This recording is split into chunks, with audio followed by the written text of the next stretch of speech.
అద్భుతమైనది ప్రభుని కృప, అతి మధురం అది పొందుట. అద్భుతమైనది ప్రభుని కృప, అతి మధురం అది పొందుట. ప్రైజ్ లార్డ్, హల్లెలూయా. మీ అందరికీ యేసయ్య నామంలో వందనాలు తెలియచేస్తున్నాం. యేసయ్య కృప మీ అందరికీ తోడుగా ఉండును గాక. ఆమేన్. Praise Lord. ప్రభునందు ప్రియమైన వాళ్ళారా, మీ అందరికీ హృదయపూర్వక వందనాలు.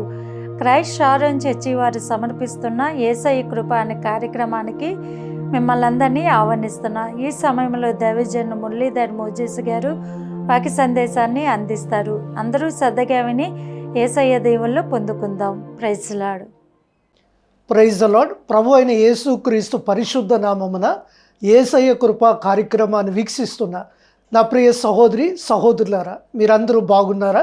మీరందరూ బాగున్నారని మీరిస్తున్న సాక్ష్యాలు బట్టి, ప్రభువు మీ జీవితంలో చేస్తున్న మేలులు బట్టి దేవాది దేవునికి మహిమ కలుగునుగాక.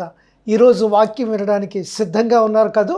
పరిశుద్ధాత్మ దేవుడు తన సేవకుడిని నిలబెట్టి ఈరోజు మనతో ఆయన మాట్లాడబోతూ ఉన్నారు. ఈరోజు మన ధ్యానాంశముగా, నీ విలువ తెలియని వారి మీద నీవు ఆధారపడవద్దు. పేతురు రాసినటువంటి మొదటి పత్రిక 5వ అధ్యాయం 6వ మాటలో మనం చదువుకుందాం. దేవుడు తగిన సమయమందు మిమ్మల్ని హెచ్చించినట్లు ఆయన బలిష్టమైన చేతి క్రింద దీన మనస్కులై ఉండుడి. అనేక మంది మిమ్మల్ని దూరం పెట్టాలని ప్రయత్నిస్తూ ఉన్నారా? మీరెంత మాత్రం కూడా బాధపడవద్దు. హద్దు మీరిన వారితో మీరు సహవాసం చేస్తే వారి ద్వారా నష్టమే కానీ లాభం ఉండదు. వారితో ఏదైనా సమస్య చెప్పినప్పుడు ఉన్న సమస్య తగ్గించకపోగా ఇంకాస్త పెద్దదిగా చేసి చులకన భావంతో మిమ్మల్ని చూచి ఇంకా బాధ పెట్టాలని, ఇంకా కృంగదీయాలని ప్రయత్నిస్తూ ఉంటారు. మీ వ్యక్తిగత జీవితంలో దేవుని మీద ఎంత ఆధారపడితే అంతగా మీరు ఆనందిస్తారు. దేవుని యొక్క సహవాసములో, ఆయన సన్నిధిలో ఆయనతో సహవాసం చేసినప్పుడు అవస్థల పడక ముందుకు కొనసాగేటట్లుగా ఆయన కృప, ఆయన కనికరము, ఆయన సహవాసము ద్వారా మీరు పొందుకుంటారు. అంత మాత్రమే కాకుండా అమూల్యమైనటువంటి దేవుని యొక్క సంబంధాన్ని మీ జీవితంలో మరలా పునరుద్ధరించుకుంటే మంచి సహవాసంతో దేవునితో చక్కటి సంబంధం కలిగి ఉంటారు. బైబిల్ గ్రంథంలో ఒక సందర్భాన్ని మనం చూద్దామా? ఆదికాండము 5వ అధ్యాయం 23వ మాటను మనం చదువుకుందాం. హానోకు దినములన్నీ 365 ఏండ్లు. హానోకు దేవునితో నడిచిన తరువాత దేవుడు అతన్ని తీసుకొని పోయిన గనుక అతడు లేకపోయెను. హానోకు దేవునితో నడుచుటలో ఎంత మాత్రం కూడా అతడు వెనుదీయలేదు.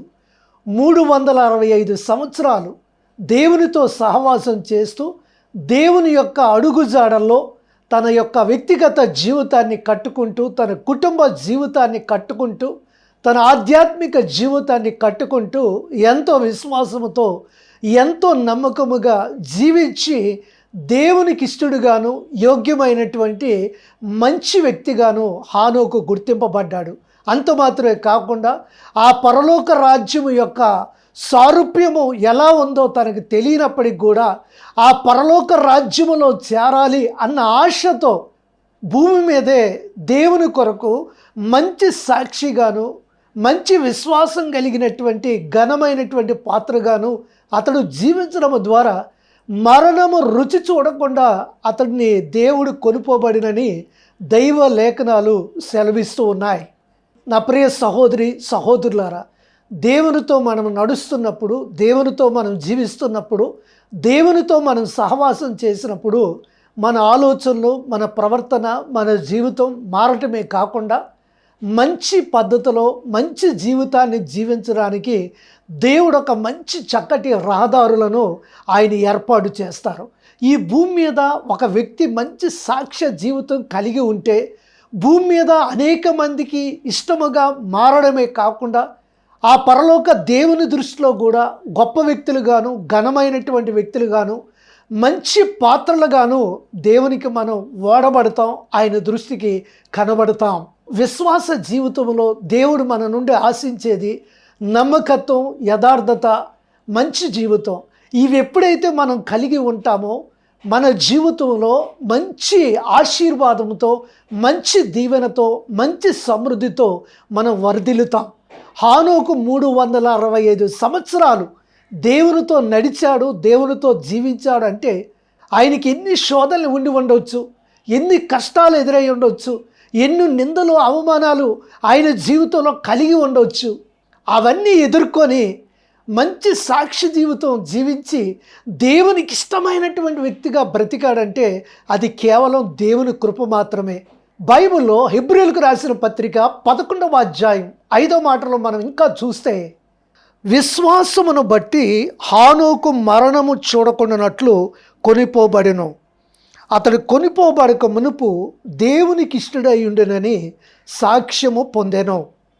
గమనించండి, ఈ లోకములో ఎంతకాలం మనం జీవించామన్నది ప్రధానం కాదు, కానీ ఎంతకాలం దేవుని కొరకు మనం నమ్మకమైనటువంటి సాక్షులుగా బ్రతికాం, ఎంతకాలం దేవుని పనిచేసి ఆయన దృష్టిలో విలువైనటువంటి వ్యక్తులుగా వాడబడ్డాం అనేటువంటిదే దేవుడు మన నుండి ఆశిస్తారు, మనలను ఆయన గమనిస్తారు. మంచి విశ్వాసముతో, మంచి సాక్ష్యము కలిగి ఈ లోకంలో మనం బ్రతికి దేవుని చేతిలో విలువైనటువంటి పాత్రగా వాడబడటానికి ఇష్టపడినట్లయితే దేవుని నుండి నమ్మకమైనటువంటి బిడ్డలమని చెప్పి మనం దేవుని ద్వారా సాక్ష్యాలను పొందుతాం. ఐజాక్ న్యూటన్ ఒక విజ్ఞాన శాస్త్రవేత్త, టెలిస్కోప్ నిపుణుడు. ఆయన టెలిస్కోప్ను కనిపెట్టినప్పుడు అంతరిక్షంలో ఉన్నటువంటి ఆ గ్రహాలను, నక్షత్రాలను చూస్తున్నప్పుడు వాటి యొక్క సౌందర్యాన్ని చూస్తూ ఆయన ఆనందపడుతూ ఆయన అనుకుంటూ ఉన్నాడంట, దీన్ని కలుగు చేసినటువంటి దేవుడు ఎంత మహిమాన్వితుడు, ఎంత గొప్పవాడు, ఎంత శ్రేష్టమైనటువంటి వాడు. ఆయన మహిమను, ఆయన తేజస్సును, ఆయన గొప్పతనాన్ని చూడాలన్నటువంటి ఆశ నాలో కనబడుతూ ఉందని చెప్పి తన అభిప్రాయాన్ని అతడు వెలబుచ్చాడు. దేవునికి స్తోత్రం కలుగునుగాక. నా ప్రియ సహోదరి సహోదరులారా, ఈ లోకములో జీవిస్తున్నటువంటి మనం నిజంగా దేవునికి లోబడుతూ ఉన్నామా? దేవుని మాట వింటూ ఉన్నామా? ఆయన మహిమను, ఆయన కృపను, ఆయన కనికరమును, ఆ గొప్ప దేవుని యొక్క సారూప్యమును అనుభవించడానికి మనం ఇష్టపడుతూ ఉన్నామా? బైబిల్ గ్రంథములో నోవాహు, అబ్రహాము, ఇస్సాకు, యాకోబు, దావీదు ఇలా అనేక మంది భక్తులు దేవుని మహిమను, దేవుని కృపను, దేవుని కనికరమును పొందుకొని వారు ఆశీర్వదింపబడ్డారు, ఐశ్వర్యం పొందుకున్నారు, దేవుని చేతిలో బలమైనటువంటి సాక్షులుగా జీవించి ఉన్నారు. కొంతమంది గొప్ప గొప్ప రాజులయ్యారు, మరి కొంతమంది ఏమో గొప్ప గొప్ప అధికారులయ్యారు. ఎందుకంటే అది కేవలం దేవుని శక్తిని బట్టే, దేవుని బలాన్ని బట్టే, అంత మాత్రమే కాకుండా వారు దేవునికి లోబడటం వల్ల అది సాధ్యమైంది. మీరు గమనించండి, దేవుని వాక్యములో గాడిద, తిమింగలం, సముద్రము, గాలి, సొర చెట్టు, పురుగు ఇవన్నీ కూడా దేవునికి లోబడి దేవుడు చెప్పినట్టుగా అవి చేసి దేవుని ద్వారా గుర్తింపు పొందాయి. కానీ మనుషులుగా ఉన్నటువంటి మనం, విశ్వాసులుగా జీవిస్తున్నటువంటి మనం దేవునికి ఇష్టలుగా జీవిస్తూ, దేవునికి మహిమ తెచ్చే జీవితాన్ని జీవిస్తూ, ఆయనకు లోబడినటువంటి పాత్రలుగా మన జీవితాలు ఉంటూ ఉన్నాయా? మనల్ని మనం ప్రశ్నించుకోవాలి, మనల్ని మనం పరీక్షించుకోవాలి. ఇరుకులు, ఇబ్బందులు, కొన్ని సమస్యలు, బాధలు అవి మనకు కలిగినప్పుడు ఇంకా మనం దేవునికి దగ్గర అవ్వటానికి, ఆయనను సమీపించడానికి ఒక విధంగా అవి మనకు సహకరిస్తాయి. అదే గొప్ప సమృద్ధి, గొప్ప ఆశీర్వాదం, గొప్ప దీవెన, ఎక్కడ కూడా లోటు లేకుండా, ఎటువంటి కష్టము లేకుండా, హాయిగా, ప్రశాంతంగా, నెమ్మదిగా, శాంతి సమాధానంతో మన జీవితం జరిగిపోతూ ఉంటే దేవుని మాట వింటామండి. ఎంతోమంది జీవితాలు కలగనప్పుడు ఒకలాంటి విశ్వాసం కలిగి ఉంటారు, కలిగిన తరువాత విశ్వాసము బదులు వాళ్ళలో అవిశ్వాసం వస్తూ ఉంటుంది. చాలామందిని మనం ఈ లోకంలో చూస్తూ ఉన్నాము కదండి. కొంతమందికి ప్రార్థన చేయటానికి మనసు రాదు, కొంతమంది దేవుని మందిరానికి వెళ్ళాలన్న మనసు రాదు, దేవుని పని చేద్దామన్న మనసు రాదు, దేవుని బిడ్డలతో సహవాసం చేద్దామన్న మనసు రాదు, దేవునికి ఒక ప్రత్యేకమైనటువంటి సమయాన్ని కేటాయించి ఆయన సన్నిధిలో గడపదామన్న మనసు కూడా వారిలో ఎంత మాత్రం కూడా కలగదు. ఎందుకంటే వారి హృదయం పూర్వం ఉన్నదానికంటే సమృద్ధి కలిగిన తరువాత ఎంతోమంది దేవుని శక్తిని ఆశ్రయించకుండా మరిచిపోతూ ఉన్నారు కదండి. బైబిల్ గ్రంథంలో ఇటువంటి సందర్భమే ఒకటి ఉంది. ఆదికాండం 19వ అధ్యాయం 26వ మాట మనం చూస్తే, అయితే లోతు భార్య అతని వెనక నుండి తిరిగి చూచి ఉప్పు స్తంభమాయెను. సుఖ సంతోషాలతో అష్టైశ్వర్యాలతో లోతు కుటుంబం వారి యొక్క జీవితం ఆనందంగా సాగిపోతున్నటువంటి సమయంలో ఒక శబ్దం వచ్చింది, ఒక వార్త వచ్చింది, ఒక మాట దేవుని యొద్ద నుండి వచ్చింది. వారు నివసించినటువంటి ఆ ప్రదేశం సొదొమ గొమొర్రా దేవుడు అగ్ని గంధకముల చేత కాల్చి వేస్తానని అన్నప్పుడు లోతు ఆ ప్రాంతము నుండి బయటపడాలని దేవుడు వారికి ఒక అవకాశాన్ని ఇచ్చాడు. ఆ అవకాశాన్ని సద్వినియోగం చేసుకున్నటువంటి లోతు తన కుటుంబంతో తన భార్యతో పరిగెత్తుతూ ఉండగా ఎందుకునో లోతు భార్య మనసులో ఏది మొదలిందో, ఏ ఆశ ప్రారంభమైందో తెలియదు, కానీ ఆమె ఒక్కసారి వెనక్కి చూసిన వెంటనే ఉప్పు స్తంభమైందని దేవుని లేఖనాలు సెలవిస్తూ ఉన్నాయి. ఒక్క క్షణములోనే ఆమె ఉప్పు స్తంభమే అవ్వటమే కాకుండా దేవుని ఉగ్రత ఆమె మీదకి వచ్చింది.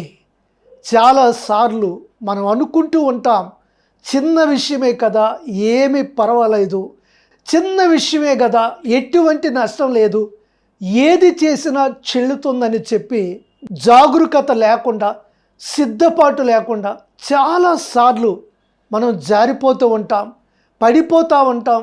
దేవుని మాటను ధిక్కరిస్తూ దానికి వ్యతిరేకముగా జీవిస్తూ ఉంటాం. గమనించండి, లోతుతో పాటు ఆమె పరుగెత్తుతూ ముందుకు వెళ్ళినట్లయితే ఆమె సంరక్షించబడును, ఆమె ప్రాణము దక్కించుకును.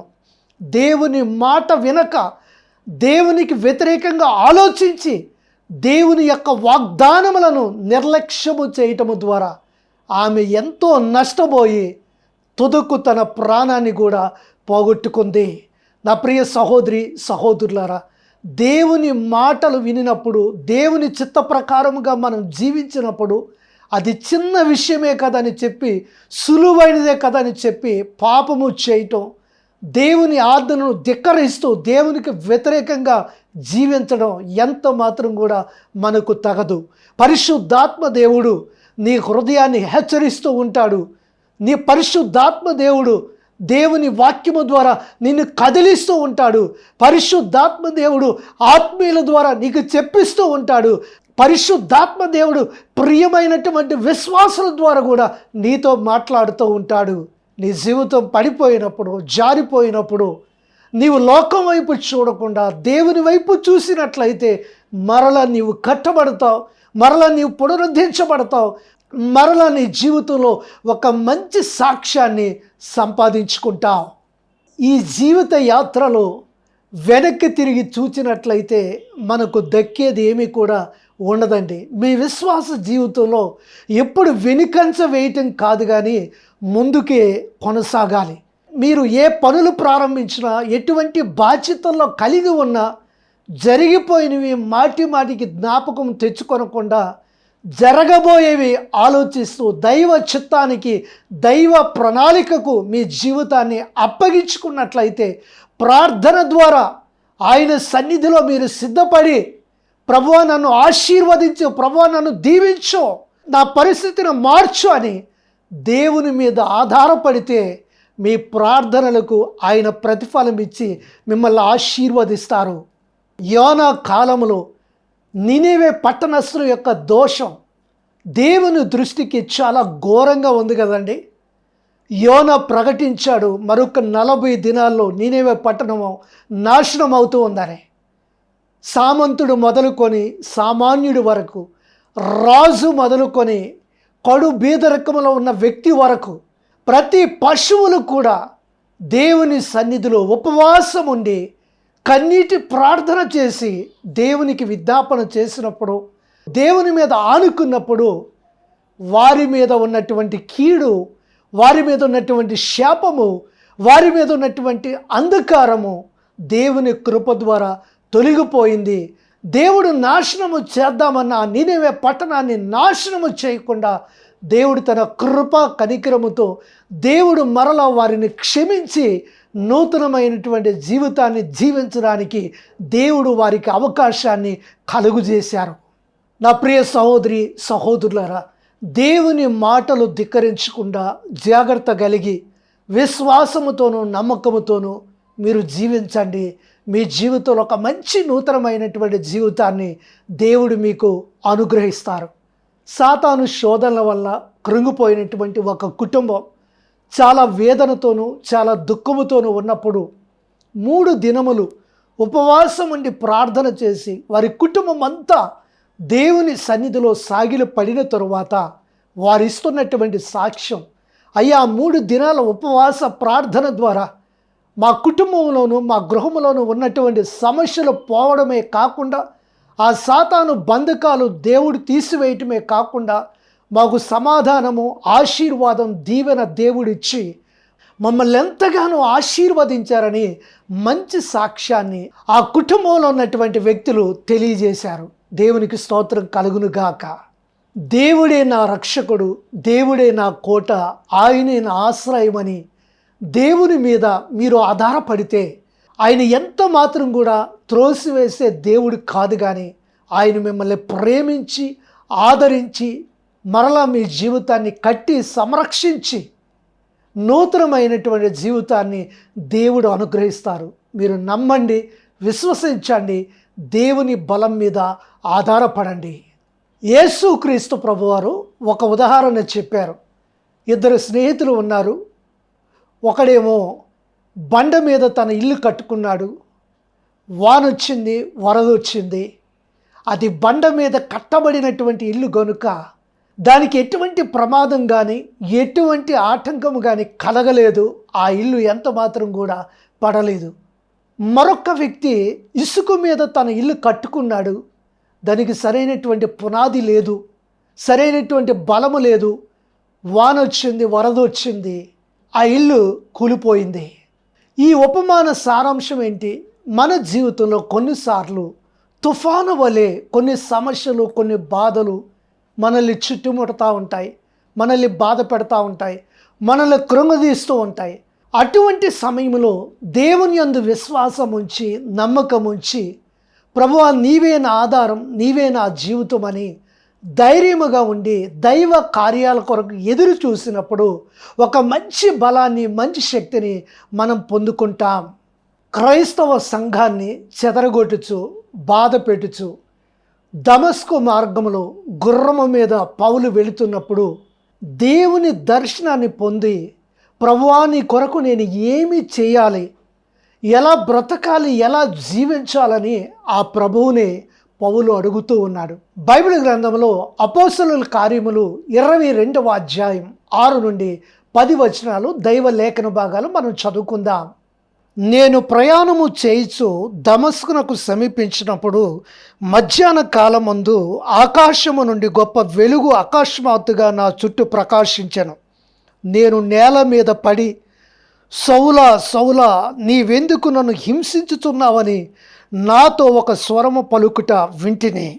అందుకు నేను, ప్రభువా నీవెవడవని అడిగినప్పుడు ఆయన, నీవు హింసించుచున్న నజరేయుడనగు యేసును అని నాతో చెప్పెను. నాతో కూడానున్న వారు ఆ వెలుగును చూచిరి గాని నాతో మాట్లాడిన వారి స్వరము వారు వినలేదు. అప్పుడు నేను, ప్రభువా నేనేమి చేయవలనని అడుగగా, దైవ దర్శనాన్ని చూసినటువంటి మరుక్షణమే పౌలు తన జీవితాన్ని మార్చుకొని ఎన్నో శ్రమలు, ఎన్నో కష్టాలు, ఎన్నో బాధలు, ఎన్నో నిందలు, అవమానాలు ఎదుర్కొన్నప్పటికి కూడా ప్రభు యొక్క బలమును బట్టి, ప్రభు యొక్క శక్తిని బట్టి, ప్రభు ఇచ్చినటువంటి జ్ఞానమును బట్టి పౌలు ప్రభువుకి ఇష్టమైనటువంటి సాక్ష్యము కలిగి జీవిస్తూ తన కష్టకాలంలో, శ్రమకాలంలో, బాధాకాలంలో అనేక మందికి దేవుని సువార్తను ప్రకటిస్తూ తన సాక్ష్య జీవితాన్ని, తన విలువైన జీవితాన్ని కాపాడుకుంటూ దేవునికి ఇష్టమైనటువంటి నమ్మకమైనటువంటి జీవితాన్ని జీవిస్తూ తన మరణము వరకు కూడా దేవునికి ఇష్టమైనటువంటి సాక్ష్యాన్ని జీవిస్తూ తన శ్రమల్లో అతిశయిస్తూ దేవుని స్తుతిస్తూ దేవుని ఘనపరుస్తూ గొప్ప సువార్థికుడిగా మంచి సాక్ష్య జీవితాన్ని పౌలు గారు కలిగి ఉన్నారు. అంత మాత్రమే కాక తన శ్రమల్లో, తన బాధల్లో కృంగిపోక ప్రతి బాధ దేవునికి అప్పగించాడు పౌలు గారు. పౌలు గారు అంటూ ఉన్నారు, తిమోతికు వ్రాసిన 2వ పత్రిక 1వ అధ్యాయం 12వ మాటలో దైవ లేఖనాలు మనం చూస్తే, ఆ హేతువు చేత ఈ శ్రమలను అనుభవించుచున్నాను గాని నేను నమ్మిన వాణ్ణి ఎరుగుదును గనుక సిగ్గుపడను. నేను ఆయనకు అప్పగించిన దానిని రాబోవచ్చున్న ఆ దినము వరకు ఆయన కాపాడగలడని రూఢిగా నమ్ముకొనుచున్నాను. తన సమస్త జీవితాన్ని పౌలు గారు ప్రభువుకు అప్పగించుకొని తన కలిగిన కష్టములో, శ్రమల్లో దేవుడు కాపాడగలడని నిండు విశ్వాసముతో ప్రభువు మీద ఆధారపడ్డానని తిమోతికి ఇక్కడ తెలియజేస్తూ ఉన్నాడు. నా ప్రియ సహోదరి సహోదరులారా, మీ విశ్వాస జీవితంలో మీరెంత మాత్రం కృంగిపోక, ఎంత మాత్రం బాధపడక, మీకు కలిగినటువంటి కష్టాన్ని, శ్రమను, బాధను దేవుని చేతులకు అప్పగించండి. దేవుడు తన సమాధానంతో, తన కృపతో మిమ్మల్ని నింపుతారు.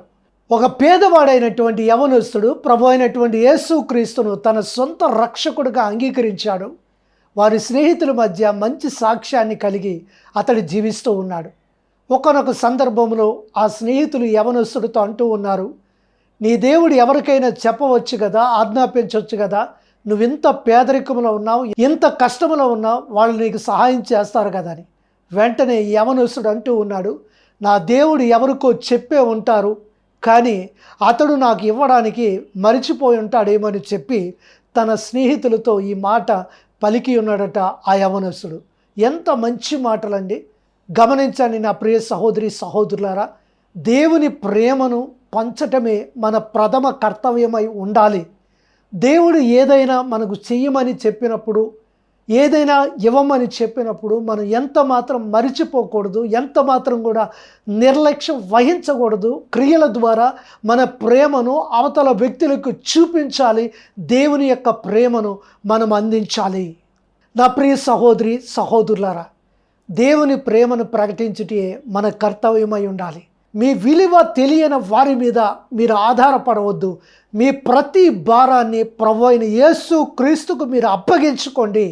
క్రొవ్విన దూడ గంతులు వేసినట్లుగా ఆనందముతో, సంతోషముతో ప్రభు అయిన యేసు క్రీస్తు చక్కటి మార్గంలో మిమ్మల్ని నడిపిస్తూ మిమ్మల్ని సమృద్ధిగా ఆశీర్వదించి దీవించి తన కృప కనికరము ఆయన కలుగు చేస్తారు. అటువంటి మహాదేవుని యొక్క ప్రేమ, కృప, కనికరము, ఆశీర్వాదము మీకు కలుగునుగాక.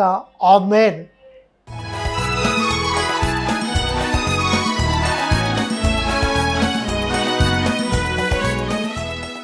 నా ప్రియ సహోదరి సహోదరులారా, ఇంతవరకు దేవుని వాక్యం మిమ్మల్ని బలపరిచింది కదా. పరిశుద్ధాత్మ దేవుడు తన సేవకుని ద్వారా నిలబెట్టి ఆయన మీతో మాట్లాడారని ప్రభు నేను స్తుతిస్తూ ఉన్నాను. మీ జీవితంలో ఎటువంటి కష్టాలు, శ్రమలు, బాధలు, సమస్యలు మిమ్మల్ని కృంగదీసినట్లయితే దైవజనుడిగా నేను ప్రార్థన చేయబోతా ఉన్నాను. మీ ఎడమ చేయి గుండె మీద పెట్టుకొని మీ కుడి చేయి ఆకాశం వైపు ఎత్తండి. దేవుడు మన ప్రార్థనలు ఆలకించి సమాధానం ఇస్తారు. మనం ప్రార్థన చేసుకుందాం. పరిశుద్ధుడు అయిన తండ్రి, ప్రేమ కలిగిన మా ప్రభువా, కృప కలిగిన మా రక్షక, ఎంతమంది యేసయ్య కృప వాక్యాన్ని విని ఉన్నారో నా ప్రియబిడ్డలందరి విషయమై ప్రార్థిస్తూ ఉన్నాం. అయ్యా, నీ ప్రేమ, సమాధానం, కృప, కనికరముతో నాయన వీరుకున్నటువంటి అనారోగ్య సమస్యలు, ఆర్థిక సమస్యలు, కుటుంబ సమస్యలు నాయన ఇదిగో బాధల నుంచి మీరు తప్పించమని ప్రార్థిస్తూ ఉన్నాం. అయ్యా, నీ ప్రేమ, నీ కృప, నీ ఆశీర్వాదం, నీ సమృద్ధితో నాయన ప్రియబిడ్డలను మీరు ఆశీర్వదించి దీవించమని నాయన ఇదిగో యేసయ్య కృప కార్యక్రమాన్ని వెనుకను ఎంతమంది బలపరుస్తూ ఉన్నారు. రెండింతల ఆశీర్వాదం, రెండింతల దీవెన, రెండింతల సమృద్ధితో మీరు నింపమని యేసు నామమున ప్రార్థన చేసి వేడుకొనుచున్నాను తండ్రి. ఆమేన్, ఆమేన్. నా ప్రియ సహోదరి సహోదరులారా, ప్రభువు మన ప్రార్థనలు ఆలకించారు. దేవుడు ఖచ్చితమైనటువంటి సమాధానము ఆశీర్వాదంతో ప్రభు మిమ్మల్ని నింపుతారు. అంత మాత్రమే కాకుండా ఈ సమయంలో ప్రత్యేకంగా కర్ణాటక రాష్ట్రం నుండి హుబ్లీ ప్రాంతం నుండి మన ప్రియులు గాబ్రియల్ విజయ్ కుమార్ గారు వివాహ వార్షికోత్సవ శుభాకాంక్షలు దైవజనుడిగా నేను తెలియజేస్తూ ఉన్నాను. మీ దాంపత్య జీవితాన్ని దేవుడు ఆశీర్వదించి దీవించి ఈ సంవత్సరం అంతా దేవుడు మిమ్మల్ని కాపాడును గాక. ఒకని తల్లి వాణిని ఆదరించినట్లుగా దేవుడు మిమ్మల్ని ఆదరించి ప్రేమించి సర్వ సమృద్ధితో నింపునుగాక.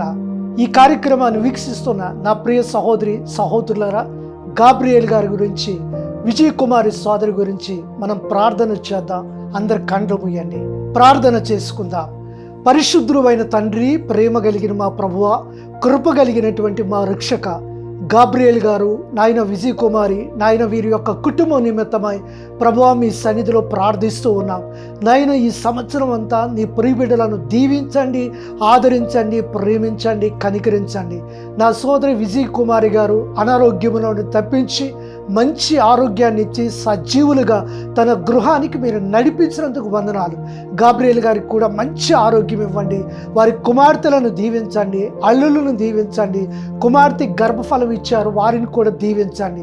నా ప్రియ బిడ్డలు అయినటువంటి ఈ ఇరువురిని కూడా మీరు దీవించి బలపరచి ఈ సంవత్సరం అంతా కూడా దైవ ఆశీర్వాదాలతో దైవ దీవెనలతో వర్ధిల్లడానికి మీ కృప కనికరం దయచేయమని యేసు నామమున అడుగుచున్నాను తండ్రి. ఆమేన్, ఆమేన్. నా ప్రియ కుటుంబీకులారా, దేవుని సమృద్ధి, దేవుని ఆశీర్వాదం మీకు దావీదు గిన్నె నిండి పొంగి పొర్లి ప్రవహించినట్లుగా ఈ సంవత్సరం అంతా కూడా దైవ ఆశీర్వాదంతో దైవ దీవెనతో మీరు వర్ధిల్లింపబడును గాక. నా ప్రియ సహోదరి సహోదరులారా, మనం దైవ ఆశీర్వాదాన్ని ఈ సమయంలో తీసుకుందాం.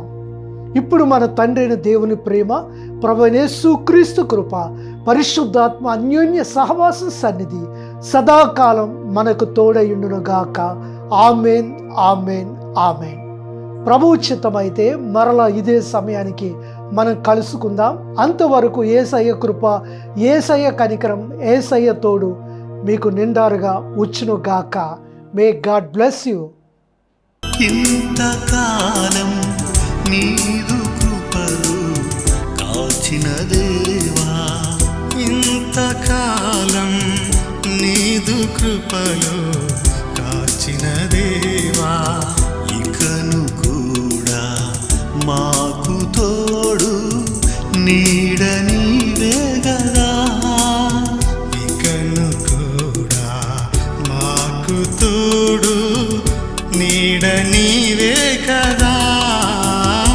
ఇంతకాలం నీదు కృపలు కాచిన దేవా, ఇంతకాలం నీదు కృపలు కాచిన దేవా. Our address: by Mullidhar Moses, Christ Shalom Church, near IFB Point, Ratnam Gardens, Visakhapatnam 2, Andhra Pradesh, India.